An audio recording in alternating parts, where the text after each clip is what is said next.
It looks like the tiki bar is open. Oh, yeah. Hi, everybody. Got a special cocktail in store for you just for Father's Day. Fathers, you'll probably appreciate my sense of humor on this one. Again, you can tell by the shirt, it's a tiki classic again this week, but I don't think there's a cocktail or very few cocktails that have such intrigue, such a sense of adventure around them, a real story of heroism and of spies and of counter-espionage and of military, and oh, it's fantastic. Most tiki drinks, of course, it's based on kind of a Polynesian sort of theme, but this drink originated in 1942 in Cairo. One of the best bartenders in the world, Joe Shalom, ran the bar at Shepherd's Hotel in Cairo. It was a center for the British troops, Montgomery's troops, who were out in the desert fighting Rommel at that time. Rommel, of course, was saying, "I will be drinking champagne in the presidential suite of Shepherd's Hotel." In the meantime, Joe Shalom was sending buckets and buckets and buckets of this drink out to Montgomery's troops to fortify them. It was originally, he created it as a hangover remedy, but as you'll find out, it might be a little more than that. It might cause a couple of hangovers. Joe Shalom hung out in Cairo making this drink for all the rich and famous, King Farouk, all kinds of wonderful people, until the Suez Crisis in 1956. He was accused of being a spy.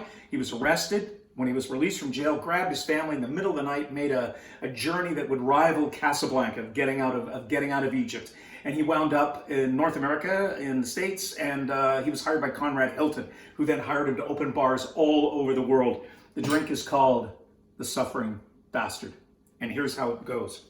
First thing we want to do to make the bastard is we want to fill our shaker with ice, as we always do. We want to put in a ½ an ounce to 3/4 of an ounce of lime juice. Man, I love those limes. Simple syrup. We've talked about simple syrup in the past. And we want to put in about 1/4 ounce. Just a touch of simple syrup. It's such an important ingredient in so many cocktails.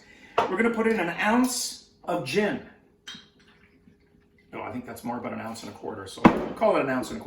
And we're going to put in 1.25 ounces of brandy. Yes, we're mixing alcohols again. There we go. We've got that in just beautifully. Now, we want to add 2 dashes of Angostura bitters. Let's give it a shake. Please, as I told you before, if you've got a bottle of this lying around, if it's been sitting in your cupboard above your stove for the last 6 years, go out and get another one. They're only a couple of bucks. We want 1, 2 dashes of Angostura. In we go. And now, we're going to give it a shake.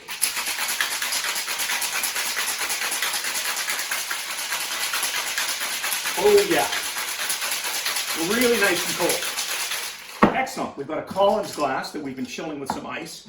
Normally, with a lot of these cocktails, you do what's called an open pour, which means the contents, ice and all, of what's in here are going to go right into that glass. But because we're adding another ingredient to this drink, I'm going to need a little more extra room, so I'm going to judge that. This is called a gated pour. I've got this old cocktail shaker because I can't find my Hawthorne strainer. You know, it comes in a bar set. It's got all those little squigglies on the top. It's a fantastic thing for straining your cocktails. So let us go right to the glass. Here we go. We got lots of ice. Perfect. That's looking super tasty, super good. Then we want to add ginger beer.